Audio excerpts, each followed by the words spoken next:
ایک مسلمان کا جس طرح اللہ تبارک و تعالیٰ کے ساتھ ایک گہرا، مضبوط اور سب سے مستحکم رشتہ ہوتا ہے، اور جس طرح اس کا سب سے مضبوط اور مستحکم رشتہ نبی کریم صلی اللہ تعالیٰ علیہ وسلم کی اعلی مرتبت بارگاہ کے ساتھ ہوتا ہے، ان مضبوط رشتوں کے ساتھ ساتھ پھر انسان کے تعلقات معاشرے کے ساتھ ہوتے ہیں، کنبے کے ساتھ ہوتے ہیں، پڑوسیوں کے ساتھ ہوتے ہیں، دوستوں کے ساتھ ہوتے ہیں، استاد شاگرد کا آپس میں رشتہ ہے، پیر مرید کا آپس میں رشتہ ہے، بھائی کا بھائی سے تعلق ہے۔ ان سارے رشتوں کے ساتھ ساتھ انسان کا ایک رشتہ اپنے آپ کے ساتھ بھی ہوتا ہے۔ انسان کا اپنے نفس کے ساتھ، اپنی ذات کے ساتھ بھی تعلق ہوتا ہے۔ نبی کریم صلی اللہ تعالیٰ علیہ وسلم نے ایک لفظ کہہ کے نا کہ تم پر تمہاری ذات کا بھی حق ہے، تم پر تمہارے نفس کا بھی حق ہے، تو ہم پر ہمارے حقوق بھی نبی کریم نے مقرر فرما دیے۔ جناب عبداللہ ابن عمر خود فرماتے ہیں کہ سرکار نے مجھ سے پوچھا کہ عبداللہ یہ بات ٹھیک ہے کہ تم ہر روز ہی نفلی روزہ رکھتے ہو اور ہر رات ہی نفلی عبادت کرتے ہو؟ تو میں نے عرض کیا یا رسول اللہ صلی اللہ تعالیٰ علیہ وسلم ایسا ہی ہے۔ اللہ کے پیارے حبیب علیہ الصلاۃ والسلام نے فرمایا ایسا نہ کرو۔ وہ نفلی روزہ رکھتے تھے، ہر روز ہر رات نفلی عبادت کرتے تھے، تو محبوب نے ان سے تصدیق کرانے کے بعد فرمایا ایسا نہ کرو، کبھی روزہ رکھا کرو، کبھی افطار کیا کرو، اور فرمایا کبھی نماز پڑھا کرو، کبھی سو جایا کرو۔ کیوں؟ اس لیے کہ حضور فرمانے لگے تمہارے جسم کا بھی تم پر حق ہے، تمہاری آنکھ کا بھی تم پر حق ہے کہ اسے نیند آتی ہے، تمہاری بیوی کا بھی تم پر حق ہے، اور فرمایا تم سے جو ملاقات کرنے کے لیے آتا ہے اس کا بھی تم پر حق ہے۔ تو یہ لفظ کہہ کے کہ تمہارے اپنے اوپر بھی حقوق ہیں، تمہاری ذات کے بھی تم پر حق ہیں۔ بعض لوگ تصوف اور طریقت کے نام پر بہت مشکل باتیں کرتے ہیں اور بہت مشکل باتیں سناتے ہیں، اور بعض لوگ پھر ان باتوں کا بڑا سخت اور مشکل معنی بھی لیتے ہیں کہ بڑی شدید جد و جہد کرنی چاہیے، ہمیشہ راستہ وہی اختیار کرنا چاہیے جو مشقت والا ہو، ہمیشہ وہی کام کرنے چاہیے جن کے اندر زیادہ دشواری ہو۔ ٹھیک ہے، بعض اوقات مشقت والے کام، مجاہدے والے کام انسان کی نفس کی تربیت کے لیے بڑے اچھے ہوتے ہیں، لیکن ایسی مشقتیں، ایسے مجاہدے جو انسان کو اتنا کمزور کر دیں کہ وہ ضرورت کے جو حقوق ہیں وہ بھی پورے کرنے کے قابل نہ رہے، اس کی صحت پر ہی اثر انداز ہو جائیں، وہ آنے جانے والوں سے ملنے کے قابل ہی نہ رہے، وہ دیگر اس کے ذمے جو اس کے خاندان کے قبیلے کے بال بچوں کے حقوق ہیں وہ ادا ہی نہ کر سکے، تو اسلام اس کی بھی اجازت نہیں دیتا۔ خود ساختہ تصوف اور خود ساختہ طریقت کا جو مفہوم لوگوں نے بنا لیا ہے وہ مفہوم بھی درست نہیں ہے۔ ہمارے بزرگ تھے شیخ المشائخ اور استاذ الاساتذہ حضرت شیخ محمد تحسین رضا خان صاحب بریلوی رحمۃ اللہ تعالیٰ علیہ، 50 سال کے لگ بھگ انہوں نے درس حدیث دیا ہے۔ تو میں ان پر ایک مضمون لکھ رہا تھا، میں نے ان سے عرض کی حضور آپ تہجد پڑھتے ہیں؟ فرمانے لگے نہیں، میں عشاء جماعت سے پڑھتا ہوں، اس کو بھی سالوں بیت گئے، اور میں فجر جماعت سے پڑھتا ہوں، یہ بھی میری زندگی کا معمول ہے، لیکن میں سحری کے وقت اس لیے نہیں اٹھ پاتا کہ مجھے صبح 8 بجے بیٹھ کر بچوں کو درس حدیث پڑھانا ہوتا ہے، عشاء کے بعد مجھے مطالعہ کرنا ہوتا ہے، تو میں سمجھتا ہوں یہ بھی میرے لیے نفلی عبادت ہے، لہٰذا میں رات کو بھی کتاب و سنت دیکھتا ہوں اور سارا دن بھی کتاب و سنت پڑھاتا ہوں، امید ہے میرا رب مجھے تہجد کا اجر بھی عطا کرے گا۔ عزیز دوست آپ یاد رکھیے گا، اس کو سمجھیے گا کہ ہمارے ہاں بعض لوگ بعض چیزوں کو زیادہ دشواری بنا لیتے. فلاں آدمی کو میں نے کبھی نفل پڑھتے نہیں دیکھا، یہ طریقت نہیں. کیا آپ نے اسے نفل پڑھتے نہیں دیکھا تو وہ صوفی نہیں؟ آپ یہ بتائیے کبھی فرض چھوڑتے تو نہیں دیکھا؟ کبھی اسے ضروریات دین کو چھوڑتے تو نہیں دیکھا؟ اور نفل تو ویسے بھی انسان کا رب سے ذاتی معاملہ، ہو سکتا ہے سامنے والا چھپ کے پڑھتا ہو سکتا ہے وہ کسی ایسے لمحے میں پڑھتا ہو جب وہ سمجھے کہ اس وقت مجھے تنہائی میسر ہے. تو حضور نے فرمایا تمہارے نفس کا بھی تم پر حق ہے. جن جن چیزوں کو اللہ رسول نے جائز قرار دیا ہے وہ کوئی شخص بھی استعمال کرتا ہے تو اس کو کوئی شخص ناجائز کر سکتا نہیں. کسی کو بھی اس کا اختیار اور حق حاصل نہیں ہے. بلکہ صحیح بخاری کے اندر سیدہ عائشہ صدیقہ رضی اللہ تعالی عنہ کی ایک روایت موجود ہے. آپ فرماتے ہیں نبی پاک صلی اللہ تعالی علیہ وسلم نے کوئی کام کیا، بعد میں رخصت دے دی، اجازت دے دی، فرمایا چاہے کرو چاہے نہ کرو، نہ کرنے کی اجازت دے دی. پہلے سرکار نے کیا تو بعض لوگ ایسے تھے جنہوں نے اس رخصت سے فائدہ نہیں اٹھایا، وہ کام کرتے رہے. حضور نے اجازت دی تھی لیکن انہوں نے اس اجازت سے فائدہ نہ اٹھایا. تو نبی کریم علیہ السلام کو جب اس بات کا علم ہوا تو محبوب نے اللہ کی حمد کی اور حضور فرمانے لگے یہ بعض لوگوں کو کیا ہو گیا ہے کہ وہ ان کاموں سے بچتے ہیں جو میں کرتا ہوں، یعنی جس رخصت اور گنجائش پر میں عمل کر رہا ہوں اللہ کا محبوب ہو کے، وہ اس چیز کو چھوڑ رہے ہیں، اس سے احتراز برت رہے ہیں حالانکہ میں اجازت دے رہا ہوں. اور پھر اللہ کے حبیب علیہ السلام نے کیا خوبصورت انداز میں اس سارے مفہوم کو اتنا سمیٹا کہ اس کو ہمیشہ کے لیے بند کر دیا. اللہ کے محبوب فرمانے لگے مجھے اللہ کی قسم میں تم سب سے زیادہ رب کو جانتا ہوں اور میں تم سب سے زیادہ اللہ سے ڈرتا ہوں. تو جب میں کسی گنجائش پہ عمل کر رہا ہوں، جب میں کسی ضرورت پر عمل کر رہا ہوں، وہ یہاں ایک دوست تشریف لائے ہمارے پاس تو وہ ہمیں مشورہ دینے لگے کہ آپ کے ہاں بچوں کو چھٹی ہوتی ہے تو وہ تقریباً 1.5 دن بنتا ہے، ظہر کی نماز کے بعد ہفتے کو وہ چلے جاتے ہیں اور اتوار کا سارا دن وہ چھٹی میں رہتے ہیں، تو یہ 1.5 دن پورا ان کا ضائع ہوتا ہے. تو یہ تو معاملہ ٹھیک نہیں ہے. اس طرح تو ایسا ہے نا کہ مدارس دینیہ میں کیا کام ہے چھٹی کا؟ تو میں نے ان سے کہا ہو سکتا ہے مدرسے کے طالب علموں کو بھی نیند آتی ہو سکتا ہے ان کا بھی کبھی کسی گراؤنڈ میں جا کے کھیلنے کو جی چاہتا ہو سکتا ہے یہ بھی اسی طرح کے لوگ ہوں جس طرح کے عام بچے ہوتے ہیں، ہو سکتا ہے وہ ساری خواہشات ان کے اندر بھی پائی جاتی ہوں جو باقی لوگوں کے اندر پائی جاتی ہیں. آپ وہ پابندیاں کیوں لگاتے ہیں جو پابندی اللہ رسول نے نہیں لگائی؟ جس چیز کو شریعت نے بین نہیں کیا ہم کون ہوتے ہیں اس کو بین کرنے والے؟ سمجھیں. ہاں ایک بات ضرور ہے، ہم اپنے وجود کے مالک نہیں ہیں، اس کا مالک اللہ ہے. وہ خالق ہے، ہم مخلوق ہیں. وہ معبود ہے، ہم اس کے عابد ہیں. وہ ہمارا مالک ہے. ہمیں اپنے نفس کو، اپنے وجود کو اس کی فرما برداری میں رکھنا. نفس کے حق کا یہ مطلب نہیں ہے کہ خواہش نفس میں اگر کوئی ناجائز چیز پیدا ہوتی ہے تو اس کی تکمیل کے لیے بھی ہم دوڑ پڑیں گے. اس کی شریعت کے اندر اجازت نہیں ہے. اجازت اس بات کی ہے کہ جن چیزوں کو شریعت نے جائز قرار دیا ہے آپ اگر ان کا حصول چاہتے ہیں، آسانی چاہتے ہیں تو آپ ضرور ان کو اختیار کریں، کوئی منع والی بات نہیں ہے. میں نے کہا بعض لوگ نا بعض چیزوں پر شدت کرتے ہیں، یعنی نبی کریم علیہ السلام کے صاحبزادہ گرامی حضرت ابراہیم علیہ السلام کا وصال ہو گیا تو نبی کریم کی آنکھوں میں آنسو آ گئے. تو ایک شخص نے حضور سے کہا یا رسول اللہ آپ بھی روتے ہیں، آپ تو صبر کا درس دیتے ہیں. تو نبی کریم نے فرمایا یہ جو آنسو نکل آئے ہیں نا یہ بیٹے کی محبت کی علامت ہے. باقی فرمایا میرے دل اور زبان پر وہی ہے جس سے میرا رب راضی ہوتا ہے. میں اللہ سے کوئی شکوہ نہیں کر رہا، اس کی تقدیر پر راضی ہوں. لیکن یہ کہ جو انسان پر اللہ تعالیٰ نے کچھ فطری محبت رکھی آپ اس کو بھی قبول نہیں کرتے بعض لوگ. تو کچھ لوگ بعض لوگوں پر زیادہ شدت کرتے ہیں.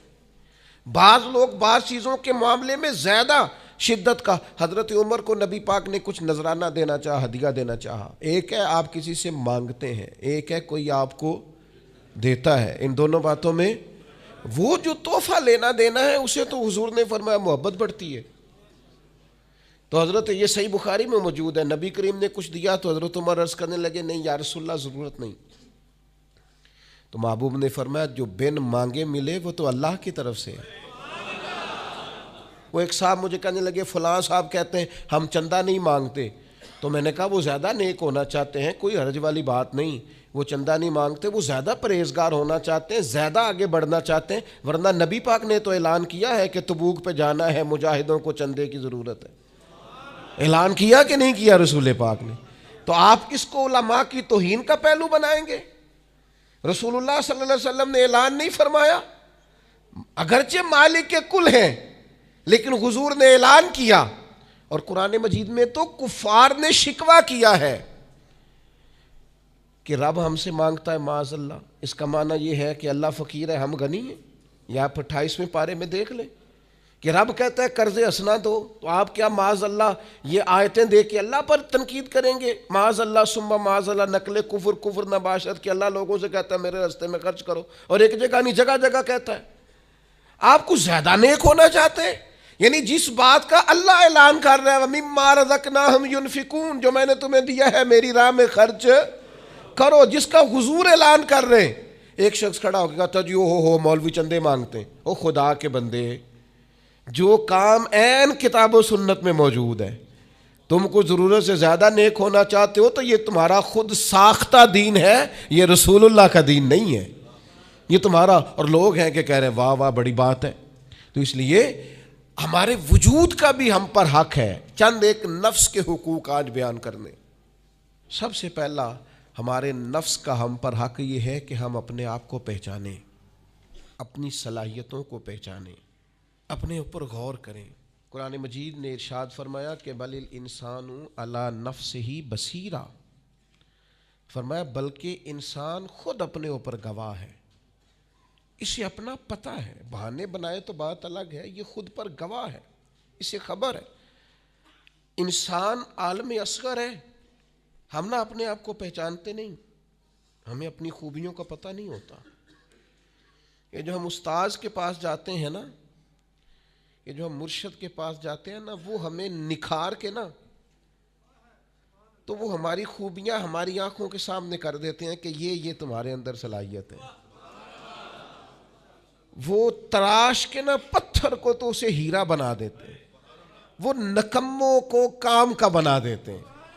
وہ کیا کرتے ہیں کہ وہ ہمیں ہمارے اپنے آپ سے آگاہ کر دیتے ہیں. یعنی ہے وہی تیرے زمانے کا امام برحق جو تجھے حاضر و موجود سے بیزار کرے اور موت کی شکل میں دکھلا کے تجھے جلوہ یار زندگی تیرے لیے اور بھی دشوار کرے. وہ جو تیرا جینا اوکھا کر دینا, مشکل نہیں میں کہتا, اگرچہ اردو ہے لیکن مشکل اور اوکھا, یہ اوکھا ذرا زیادہ وزنی ہے. جو جینا اوکھا کر دے وہ درویش ہوتا ہے, جو تیرے لیے مشکل کر دے. بھائی اپنے آپ کو پہچانے, اپنے اوپر غور کریں. اللہ تعالیٰ نے بنایا ہے اور بنانے والا کہتا لقد خلقنا الانسان فی احسن تقویم. بنانے والا کہتا ہے میں نے تجھے بڑی بہترین ساخت میں بنایا. او انسان میں نے تجھے بڑا ہی سونا بنایا. کوئی تیرے ناک پر تنقید کرے تو کرے, تو کہہ تجھے پتہ نہیں یہ چاہت کس کی ہے, میں مرضی سے نہیں بنا, یہ بنانے والے نے بنایا ہے. اس نے تجھے سونا بنایا, تو اپنے آپ کو پہچانتا ہی نہیں. تو جو ہے نا خدا جانے بلندی ہے کہ پستی پر جہاں میں ہوں وہاں کوئی نہیں ہے. تو اپنے قد سے بھی پیار کر, تو اپنے رنگ سے بھی پیار کر, تو اپنے وجود کی ساخت سے بھی پیار کر.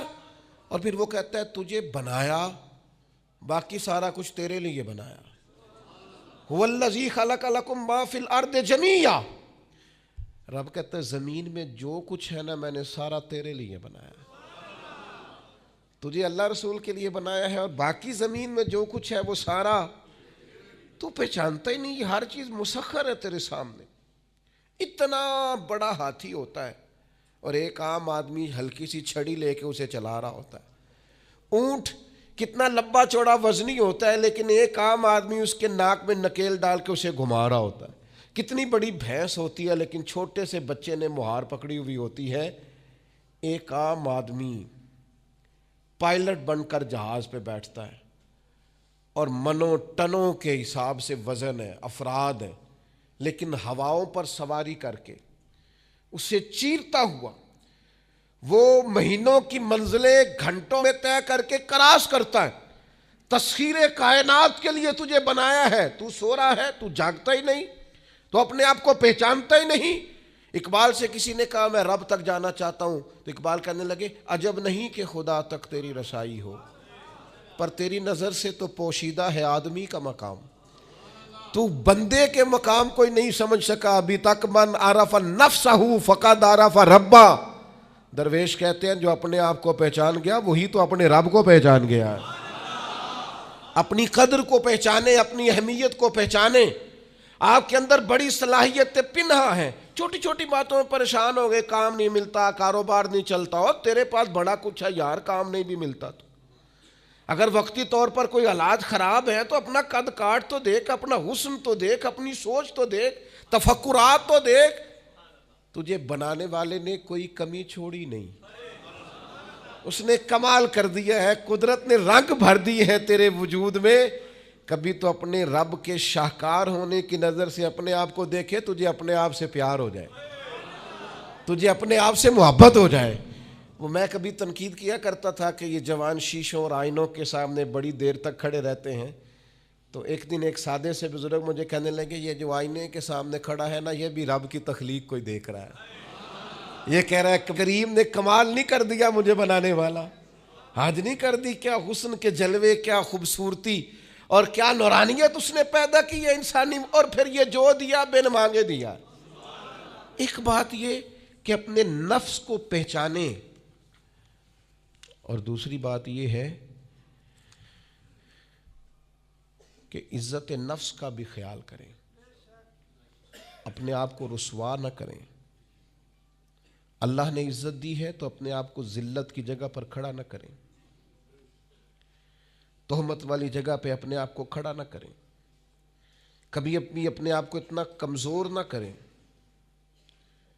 جھکنا ہے رب رسول کے سامنے، بلا وجہ دنیا داروں کے، سیٹھوں، نوابوں کے اور وزیروں مشیروں کے سامنے اپنے آپ کو رسوا نہ کریں. کسی کی گاڑی کے پیچھے بھاگ کے اللہ کی دی ہوئی شان کو کمزور نہ کریں. ذلت کی جگہ پہ اپنے آپ کو کھڑا نہ کریں. شریعت اسلامیہ نے مومن کا وقار کیا بیان کیا ہے. رب کریم نے فرشتوں سے جب مشورہ کیا تھا نا بندہ بنانے کے لیے، انسان کی تخلیق کے لیے، تو وَإِذْ قَالَ رَبُّكَ لِلْمَلَائِكَةِ إِنِّي جَاعِلٌ فِي الْأَرْضِ خلیفہ. اللہ نے فرشتوں سے فرمایا میں زمین پہ اپنا نائب بنانا چاہتا ہوں. اوہو، کبھی آپ اس کو سمجھ جائیں نا کہ یہ عزت کا تاج کیا ہے. رب کہتا ہے میں نے تجھے زمین پر اپنا خلیفہ بنایا ہے، تو نائب ہے میرا.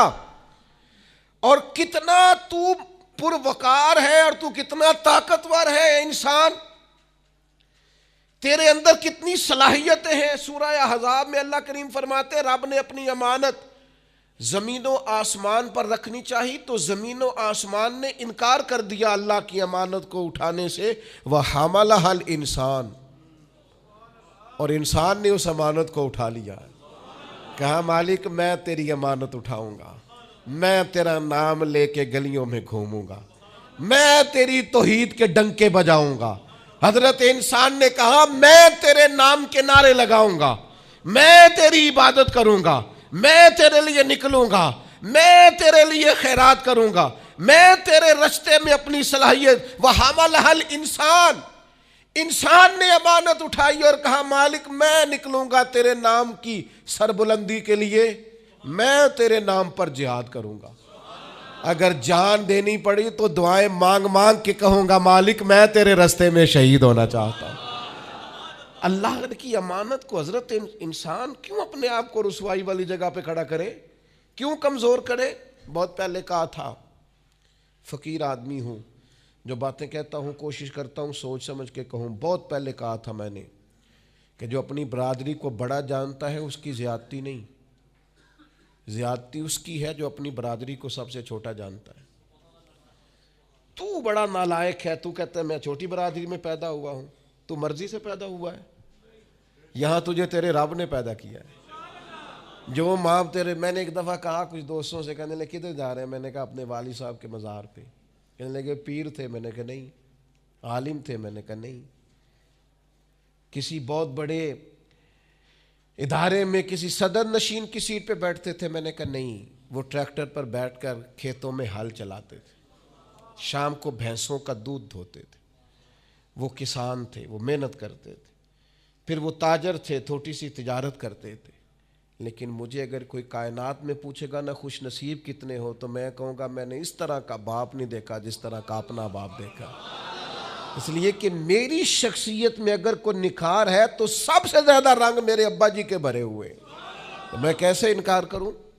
سب سے زیادہ ان کے دیے ہوئے رنگ ہیں شخصیت کے اندر، ماں باپ کے. او بھائیوں، ناز کے ساتھ زندگی گزاری جاتی ہے. کبھی اپنے آپ کو رسوائی والی جگہ پہ کھڑا نہ کریں، کبھی اپنے آپ کو کمزور نہ کریں، مضبوط رہیں، طاقتور رہیں. اور تیسری بات، ایک تو اپنے نفس کو پہچاننا ہے، دوسرا اپنی عزت کرنی ہے. کس کی عزت کرنی ہے؟ اپنی عزت کرنی. تکبر نہیں کرنا، اپنی عزت کرنی ہے. عربی کے کسی شاعر نے کہا تھا جو اپنی عزت نہیں نہ کرتا اس کی عزت بھی کوئی نہیں کرتا. اب وہ آپ نے ایک عام محاورہ سنا ہوگا، اپنی عزت بندے کے اپنے ہاتھ میں ہوتی ہے. اس کا معنی کیا ہے؟ آپ کبھی بھی کوئی ایسا کام نہ کریں جس سے آپ کی ذلت ہو.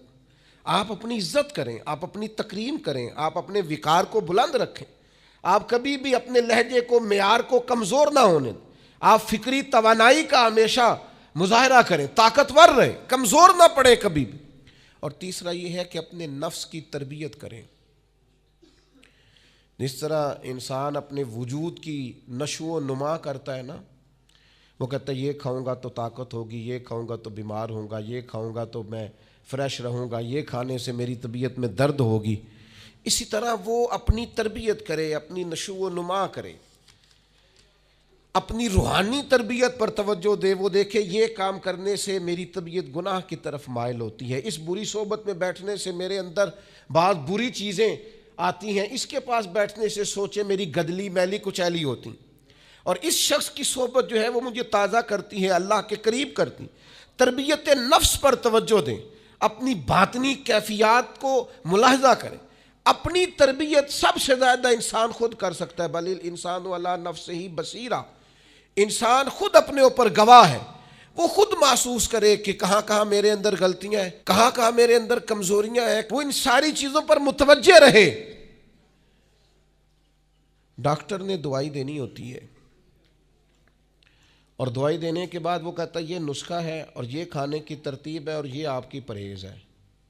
اب مریض کہے کہ جناب ڈاکٹر صاحب کوئی نظر کریں آپ تاکہ میں نہ نظر سے ٹھیک ہو جاؤں، تو ڈاکٹر کہے گا میری نظر یہی ہے جو میں نے نسخہ لکھا ہے نا، یہی نسخہ ہے، یہ دوائی کھائیں. یہ وہ لوگ آتے ہیں پیر صاحب کے پاس، کہتے ہیں کوئی نظر کریں میں نیک ہو جاؤں. بھی پیر صاحب نے نسخہ بتایا نا، 5 نمازیں پڑھو، نماز کے بعد یہ والا ذکر کرو.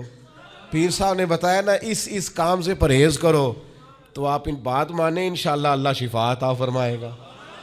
آپ اس نسخے پر، وہ پیر فیض الحسن شاہ صاحب رحمۃ اللہ علیہ آل مہار شریف والے فرمایا کرتے تھے، مرید کہندے نے سانو نمازاں نہ پڑھاؤ، اللہ اللہ نہ کراؤ، ایویں ہی پہنچاؤ. تو کہتے ہیں یہ ایویں والا کام ہو سکتا؟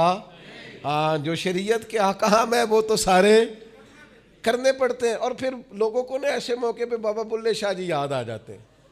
کہتے بلے شاہ نو مرشد ملے ہے تے انہیں ایویں جا بخشایا ہے. او نا نا نا نا 300 پہلی زمین ہوندی سی بابے بلے شاہ دی، انہیں ساری دیتی جی اللہ دی راہ وچ. ایویں جڑا جے نا وہ اے والا ایویں جے. نیرا شعر نہ پڑھو، پیچھے پلٹ کے دیکھو تو صحیح اس شخص نے کمال کیا کیا کیا ہے. مجھے اتنا نظر آ رہا ہے وہ بلے شاہ نو مرشد ملیا جنہیں ایویں جا بخشایا، وہ ایویں ان کی عاجزی ہے، وہ ان کی عاجزی ہے، وہ انکساری ہے. وہ کہتے ہیں کہ مجھے بہت زیادہ مشقت نہیں کرنی پڑی، ایک ہی مرشد سے سارا کچھ مل گیا ہے. یہ اس بات کا ترجمہ ہے، اس کی تشریح ہے. من مانی باتیں، من مانی آپ تربیت اپنی کریں, اپنے اوپر غور کریں. اور چوتھا, ہمارے نفس کا ہم پر حق یہ ہے کہ اپنے نفس کا احتساب کریں, اپنے نفس کو اللہ کی رضا کے مطابق ڈھالیں, اس کا محاسبہ کریں. جو لوگ حساب کتاب نہیں نہ رکھتے, ہمارا ادارہ ذرا بڑا ہوا ہے تو ہم نے اسپیشل اکاؤنٹ میں پکا بندہ رکھ لیا ہے. پہلے ایک دوست کام کرتے تھے رضا کارانہ طور پر, شام کو بیٹھتے حساب کتاب کر دیتے. کمیٹیوں میں ایک شخص کیشیئر ہوتا ہے. پھر اب ادارہ بڑا ہو گیا, نظم بڑا ہو گیا, کام بڑا ہو گیا. اب وہ ایک آدمی شام کو اگر بیٹھے گا تو کرے گا نہیں, تو مستقل ایک صاحب ہیں جو ڈیوٹی کرتے, نظام کو دیکھتے. کیونکہ اگر حساب کتاب نہ رہے تو چیزیں ٹھیک چل سکتی. سب سے زیادہ وہ تاجر ناکام ہوتا ہے جو کمائی کرے اور خرچ کا حساب ہی نہ رکھے, جس کو پتہ ہی نہ ہو آمدن خرچ میں بیلنس کیا ہے. اس لیے حضرت عمر رضی اللہ تعالیٰ عنہ ارشاد فرماتے ہیں, اپنا حساب کرو اس سے پہلے کہ قیامت میں تمہارا حساب کیا جائے. اپنے نفس کا محاسبہ ضرور. ہم نہ ساری زندگی دوسروں کا حساب کرتے رہتے ہیں, فلاں کہاں سے کماتا ہے, کہاں کھاتا ہے, کہاں پہنچ گیا, کون سی سیاست کی, کس کے پاس اٹھتا بیٹھتا ہے, کہاں سے آتا جاتا ہے, چلاک بڑا ہے, فلاں سے مل گیا. اور ساری زندگی دوسروں کا خیال رکھتے گزر گئی. اس سے زیادہ بھی کبھی اپنا رکھا ہوتا نا, تو بات کہاں سے کہاں پہنچ جاتی. محاسبہ نفس کرنا, اور کتنا کرنا ہے, اس نفس کو قابل بنانا ہے. حضرت سیدنا عبداللہ ابن سلام رضی اللہ تعالیٰ عنہ نے لکڑیوں کا گٹھا, پرانے زمانے کے اندر ایندھن لانا, لکڑیاں اکٹھی کر کے لانا, یہ بھی روزمرہ کی ڈیوٹیوں میں سے ایک ڈیوٹی ہوتی تھی. وہ ڈیوٹی آج کل ہم ماہانہ گیس کا بل دے کے پوری کرتے ہیں. یا اب بھی اس کی ایک صورت ہمارے پاس ہے کہ بہت سارے لوگوں نے سلنڈر اٹھائے ہوتے ہیں, گیس بھروانے جا رہے ہیں. تو اس سے کچھ عرصہ پہلے یا آج بھی دیہی ماحول کے اندر بعض لوگ شام کو لکڑیاں اکٹھی کر کے لاتے تھے کہ وہ آئیں گی تو کھانا پکے گا ایندھن کے لیے. حضرت عبداللہ ابن سلام رضی اللہ تعالیٰ عنہ لکڑیاں اپنی پشت پہ رکھے ہوئے ہیں, گھر کی طرف آ رہے ہیں. تو ایک شخص نے آپ سے کہا کہ جناب حد ہو گئی, گھر میں بیٹے بھی موجود ہیں, غلام بھی موجود ہیں, اور آپ یہ کام خود کر رہے ہیں. تو حضرت عبداللہ ابن سلام فرمانے لگے, بیٹے بھی موجود ہیں اور غلام بھی موجود ہیں, اور ایک بات اور بھی شامل کر رہا ہوں, اللہ کے فضل سے میرے بچے اور میرے خادم میرے فرما بردار بھی ہیں, بات بھی مانتے ہیں. لیکن فرمانے لگے میرا نفس نہ تھوڑا بڑا ہو گیا تھا. یہ مجھے کہہ رہا تھا تو بہت بڑا آدمی ہو گیا ہے, تو بہت بڑا شخص ہو گیا, تیری بڑی شخصیت ہو گئی ہے. فرمایا یہ جو ذرا لکڑیوں کا گٹھا پشت پہ رکھا ہے نا, یہ رکھا پشت پہ ہے, لیکن ذرا حساب اپنے نفس کا کر رہا ہوں, محاسبہ نفس کر رہا ہوں, اسے سمجھا رہا ہوں کہ اتنا بڑا ہونے کی ضرورت. ہمارے بزرگ فرمایا کرتے تھے آخر تک اپنے استادوں کی بارگاہ میں حاضری دینی ہے.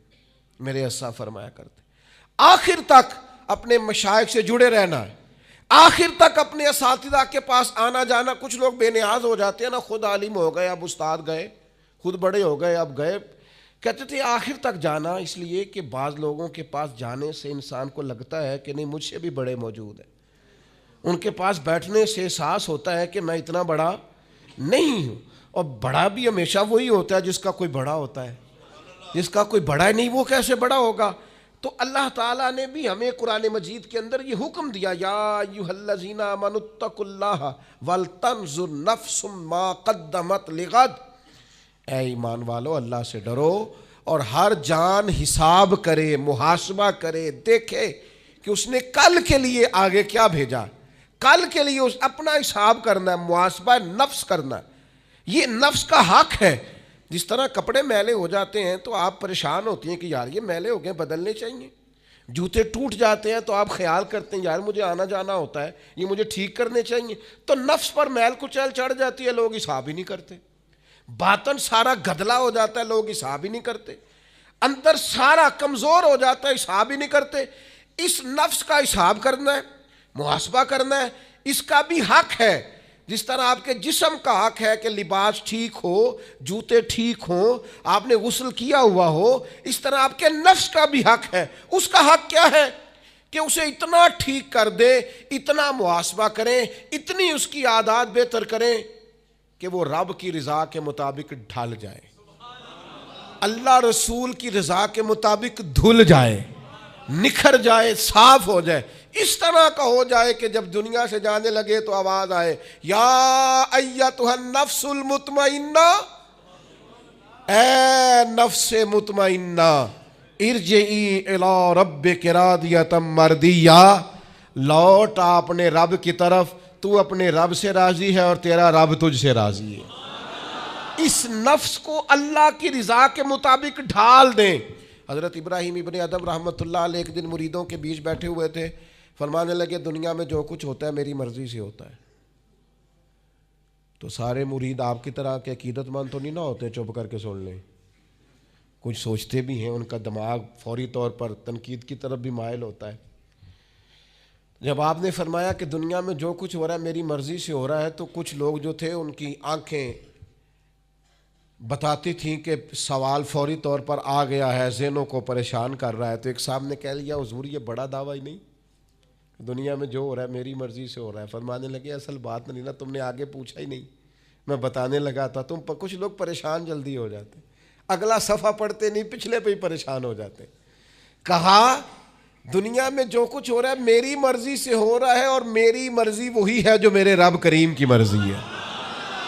میں نے اپنی مرضی اللہ کی مرضی میں فنا کر دی ہے، لہذا جو کچھ بھی ہو رہا ہے چونکہ میری مرضی وہی ہے جو میرے یا ایتھا النفس المطمئنہ ارجعی الی ربک راضیۃ مرضیہ، اے نفس مطمئنہ لوٹ اپنے رب کی طرف، وہ تجھ سے راضی ہے اور تو فادخلی فی عبادی، آجا میرے خاص بندوں میں داخل ہو جا، وادخلی جنتی، آنا میں نے تیرے لیے جنت تیار کی ہے، میری جنت میں داخل ہو جا۔ لیکن کیا کرنا ہے؟ نفس مطمئنہ، کون سا؟ ایسا نفس تیار کرنا ہے جو اللہ سے راضی ہو اور اللہ اس سے راضی ہو۔ اس کا محاسبہ کر کے اس طرح کا بنا لیں کہ یہ اس طرح کا ہو جائے کہ جس طرح اللہ اس سے راضی ہے اور یہ